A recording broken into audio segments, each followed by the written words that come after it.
look at this map of India prior to 1947. In 1910, the British Empire operated as if it had absolute, unquestionable control over this entire subcontinent. But right in the middle of this vast imperial territory, a coordinated military uprising was being organized, and the colonial administration was completely blind to it. To coordinate their forces without triggering British alarms, the organizers built a ghost network. Couriers quietly passed strange packages between villages: mango leaves, lumps of earth, bows and arrows, and red chilies. To the British, it looked like local superstition. To the locals, the chilies were a literal call to war. This secret mobilization was happening in Bastar, a plateau region in modern-day Chhattisgarh. It was home to indigenous Adivasi communities, primarily the Madia, Moria, and Dudua tribes. For centuries, these communities relied on a deep relationship with the forest, practicing a form of shifting cultivation called jhum, and supplementing their livelihoods by collecting forest produce. The problem arose from a massive clash in perspectives. The colonial government looked at the Bastar forests and saw an unmonetized wilderness ready for extraction. But for the Adivasis, the forest was their sacred homeland, and suddenly they found themselves locked out of it. The lockout started with paperwork, through the reserve forest policies of 1871 and an aggressive expansion in 1908. The British placed the most resource-rich tracts of land directly under state control. With the stroke of a pen, indigenous populations were legally classified as trespassers on their own ancestral lands. The state then granted monopolies to private corporations to extract valuable timber, iron, and rubber. To clear the way for massive logging operations, the British forcibly relocated entire Adivasi villages that happened to fall within these newly drawn reserve boundaries. Financial exploitation quickly followed the land grabs. The British installed an oppressive puppet administrator, Dewan Panda Bajinath, who enforced a system of forced unpaid labor known as Begar. At the same time, an influx of outside moneylenders and traders moved into the region, trapping the displaced locals in predatory debt.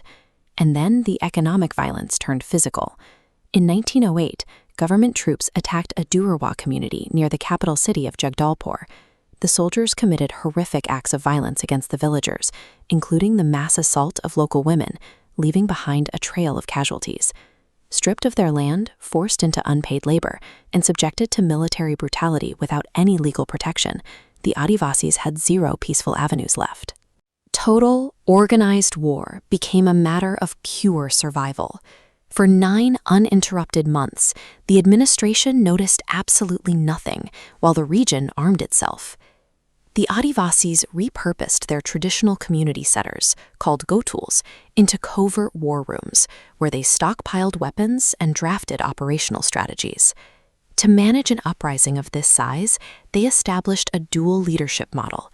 Behind the scenes, the rebellion had top-down political backing from Lal Karendra Singh, a former Diwan and cousin to the royal family, providing crucial cover. On the front lines, a council of tribal leaders selected a fearless Darua youth named Gunda Dur to act as their overt military commander. He was tasked with leading the indigenous ground forces in what they called the boom call, the earthquake.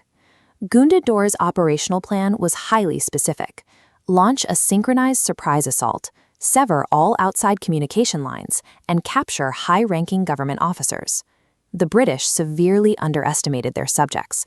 They assumed any tribal unrest would be disorganized rioting. Instead, they were staring down the barrel of a highly disciplined, decentralized military operation. On February 6, 1910, the earthquake hit. Coordinated strikes erupted simultaneously across the state. Rebel forces torched government buildings, severed telegraph wires, and drove the exploitative moneylenders and forest officials out of the region. Here, on this tactical map of the Bastar region, you can see how quickly the uprising spread. Originating near the capital of Jagdalpur, rebel-controlled territory rapidly swallowed up the southeast.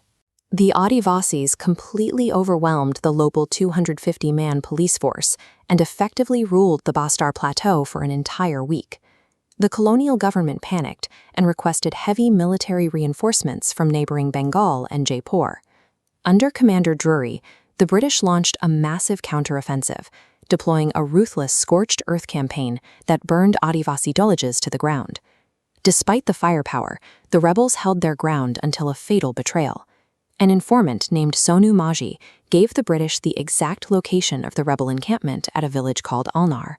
British troops surrounded the forces, massacred the fighters, and subjected the survivors to public hangings.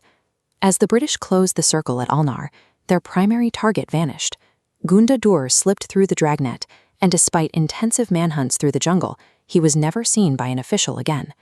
The British secured a military victory through superior weapons and inside information. Yet their inability to catch Gunda Dur cemented his status as an untouchable symbol of indigenous resistance. By May 1910, the physical rebellion was over, but the coordination of the boom call meant the colonial administration could no longer operate under the assumption that the Adivasis were a passive population. Decades later, India won its independence, but for the Adivasis, the oppression simply changed uniforms.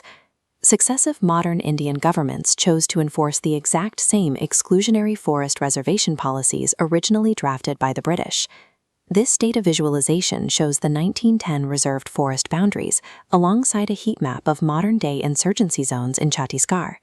The historical zones of forced displacement exactly overlap with the most intense areas of the ongoing Naxalite Maoist insurgency, fueled by a century of continuous tribal alienation from the land.